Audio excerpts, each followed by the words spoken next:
I had a film breakdown prepared today, but I'm actually going to go a score inside the three-point line, right? And the different ways that. And I also think that Linn Dunn just detonated a thermonuclear device under Stephanie White's tenure, and Fever faithful are combusting in real time. Indianapolis Executive Theater now resembles a three-ring governance. Collapse, threatening Caitlin Clark's trajectory. This maelstrom, far more tectonic than surface chatter. So let's dissect this carnage.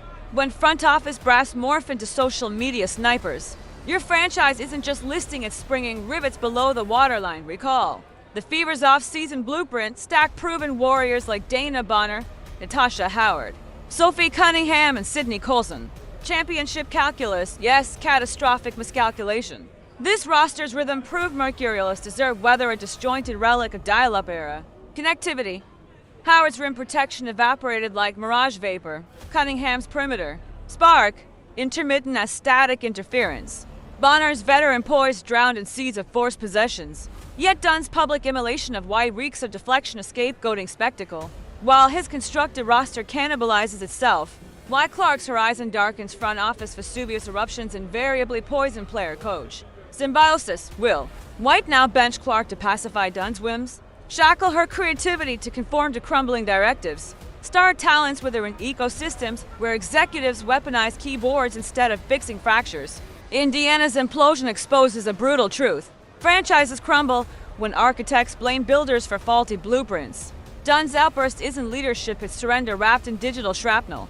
And Clark, she's collateral damage in a war of wounded egos. I had a film breakdown prepared today, but I'm actually going to go a different direction. This is a rant because we have to talk about the state of this Indiana Fever team, and I'm here to bring the reality to all you Fever fans. This team is not a championship team. They're not a championship team. They're nowhere near close to a championship team because every team that is a championship team can play defense. This Indiana Fever team has no defense, and that's like the farthest of their problems. Their offense looked really bad today, and Caitlin Clark obviously didn't shoot the basketball well, but I'm not going to blame this loss on Caitlin Clark, even though obviously they would have won if she would have shot the ball well. My whole thing is you were up when Caitlin Clark wasn't shooting the ball well. You had a double-digit lead in that first half while Caitlin Clark was clanking every single three. She was 2 for 9 from the field, and you were still confidently beating this Aces team. The reason you lost was not because Caitlin Clark didn't score the basketball. The reason you lost is because you stopped doing what was working, what worked for the Indiana Fever. This transcends wins. This is basketball malpractice. You possess a galvanic offensive singularity of player who recalibrated the women's game's gravitational pull. Caitlin Clark doesn't merely execute plays, she architects gravitational anomalies with a Spalding. Yet Stephanie White's solution, shackle her in a motion of fence so lethargic, it makes tectonic plates seem restless. Imagine Da Vinci handed a mop. Picture Einstein chain smoking in a cubicle. That's Clark reduced to a decoy in this calcified scheme. Her genius thrives in chaos, improvisational grenades launched from the logo. Defenses unraveling like cheap yarn. Instead, we witness endless perimeter passes. Off-ball screens leading nowhere. Clark waiting while the shot clock wheezes. It's not coaching, it's criminal restraint of transcendent talent. The motion offense might work for teams without supernovas. For Indiana, smothering Clark's superpowers in bureaucratic sludge. Every possession she spends not orchestrating a theft from fans. From the sport's evolution, from Clark's own legacy. Front office chaos enabled this travesty. Now it's consuming them all. Biggest thing is what we have to do as a staff to get her better looks, like higher quality looks. Every game plan is going to be to make her score inside the three-point line, right? And the different ways that they're going to do that. Physicality, coverage, showing bodies, all the different things. And, we have to do a better job of getting her higher quality looks.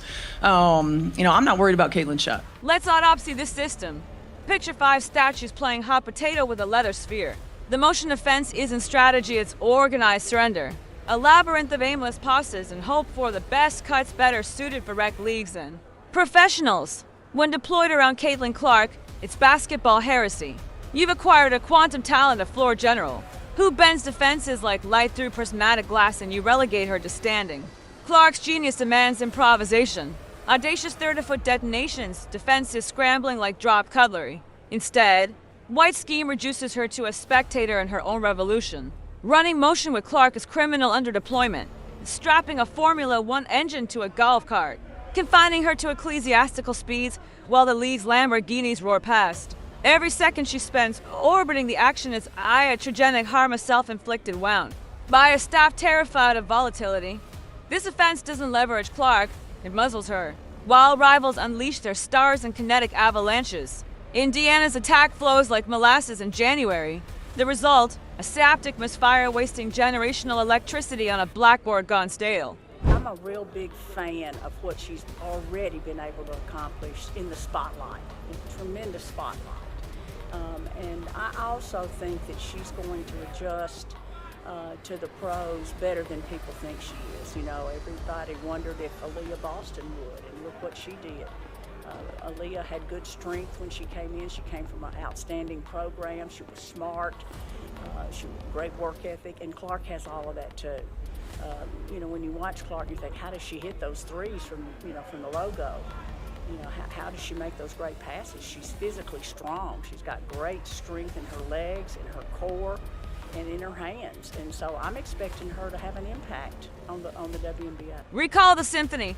At Iowa, Clark conducted a Reed Andriac Cosmos every possession fluid. Every decision radiating from her gravitational command. She wasn't just a component. She was a sinew-binding ambition to execution. That Liberty victory screamed truth. 50 for points conjured directly through her scoring and assists.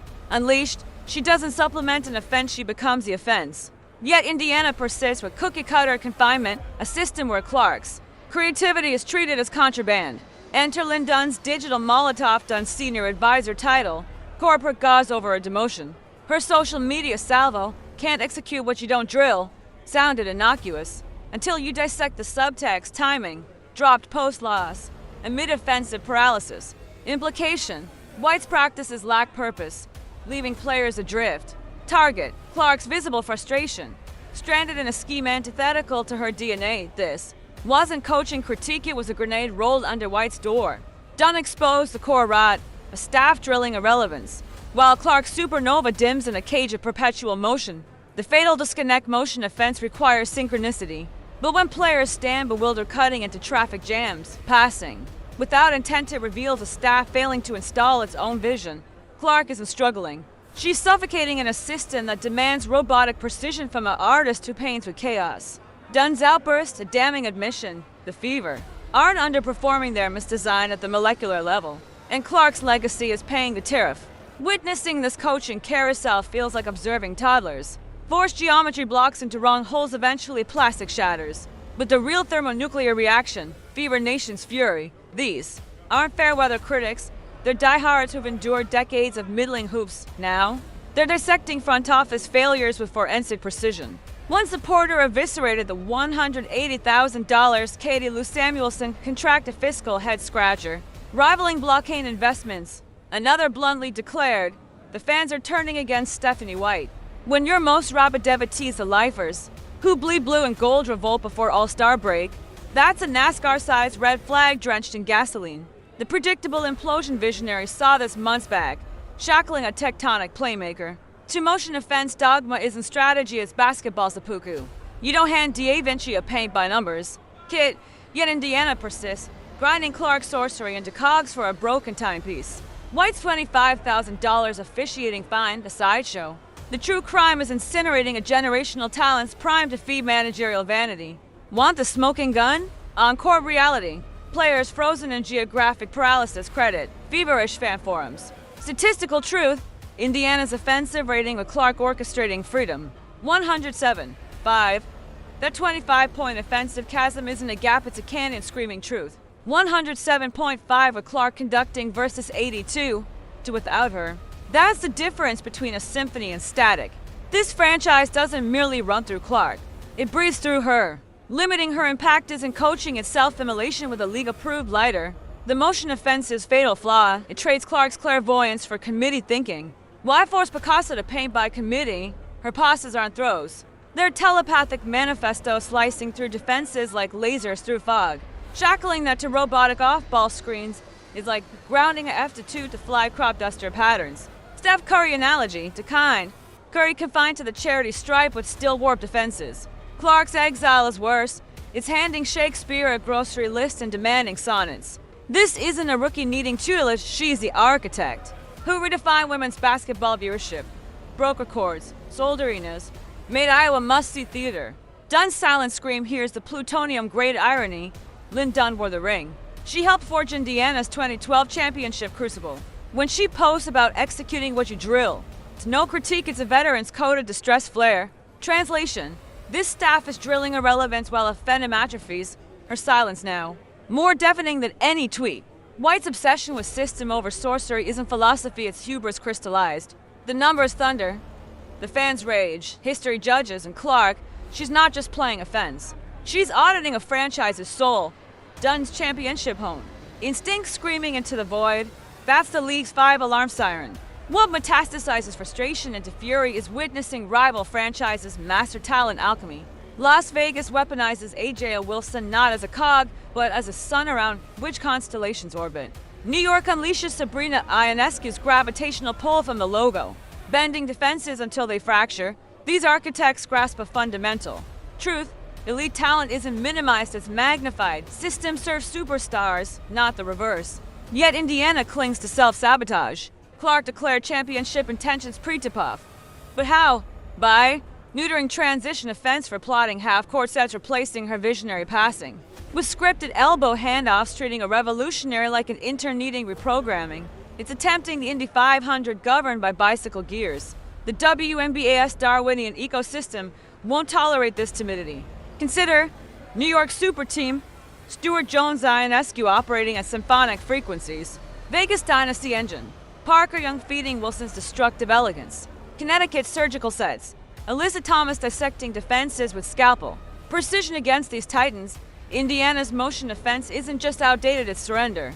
The Fever aren't merely losing games. They're hemorrhaging relevance while rivals evolve at light speed. The inescapable ultimatum reclaim. Clark's autonomy or implode. Dunn's silence echoes louder than any press conference. Front offices either build around generational forces or become footnotes. Indiana stands at the cliff's edge. Option A, unleash Clark's chaos. Embrace the offensive singularity, 107. 5 rating, and gamble on Gina's option B. Stay the course. Waste her prime and watch attendance crater as fans revolt, the numbers thunder. The league accelerates. History won't remember systems, it remembers dynasties forged by stars set free. Motion offenses succeed when systems supersede stars, but Indiana doesn't possess asterisk star, it harnesses a supernova. Forcing Caitlin Clark into schematic conformity isn't strategy, it's existential cowardice. Championship architects comprehend transcendent talents of the system. Stephanie White's personal absence, unquestionably private, but when front office sniping coincides with coaching voids, the franchise isn't navigating turbulences, free-falling without instruments. Fans who endured decades of irrelevance now watch their revolutionary hope suffocating. Spreadsheets. The great basketball heresy. Successful organizations answer one question: do you serve genius or bureaucracy? Las Vegas built a dynasty around AJ's dominance. New York's offense breezed through Sabrina's audacity. Indiana shackles Clark to dogma, while Dunn's cryptic posts scream institutional decay. This isn't coaching, it's betrayal. Clark's gravity-defying passes relegated to decoy actions. Her nuclear scoring range neutered for backdoor cuts. Every possession wasted in this motion purgatory isn't development, it's malpractice. The slow-motion implosion Linn Dunn's social media grenade wasn't criticism. It was a veteran's death knell for a crumbling culture. That fracture fans sense. It's the sound of championships, dreams evaporating, generational equity. Squandered trust atomizing between stands and suites, the solutions glare like stadium floodlights. Unshackle the phenom. Let chaos reign. Surrender clipboard illusions. Yet Indiana doubles down on control while rivals accelerate into basketball's future. Final ultimatum build around Clark's singularity, or incinerate the franchise's soul. The WNBA's vultures circle New York, Vegas, Connecticut armed with systems that magnify stars. Indiana's choice isn't tactical, it's theological. Believe in brilliance, or perish by bureaucracy. The clock ticks, the canyon between 107, 5 and oblivion widens. And Fever Nation's fury is just the first tremor. White's fatal miscalculation. Transplanting Connecticut's motion offensive system calibrated for brand January surgical. Precision on Clark's volcanic genius. The sun succeeded through collective execution. They lacked a singular supernova. Forcing Clark into this template isn't adaptation, it's institutional vertigo. Imagine demanding Mozart compose on a kazoo. Picture Tesla wiring a toaster. That's Clark, a basketball savant introduced to setting pin-down screens. While tertiary options force contested jumpers, Motion offense preaches egalitarianism, but elite basketball, it's meritocracy manifest. Iowa's blueprint versus Indiana's straitjacket Lisa Bluter's Reed-Andrew Act. Clark is cosmic conductor 28 ppg. 8 APG via instinctual eruptions White's motion doctrine. Clark is auxiliary cog relocating to corners, surrendering creation. To scripted sets result, a Phantom sophomore surge throttled at the precipice. This should be Clark's MVP coordination tour instead. She navigates schematic quicksand while Dunn's social media flares signal mutiny. The unforgivable sin when Clark dictates. Fever offense hums at 107.5 efficiency.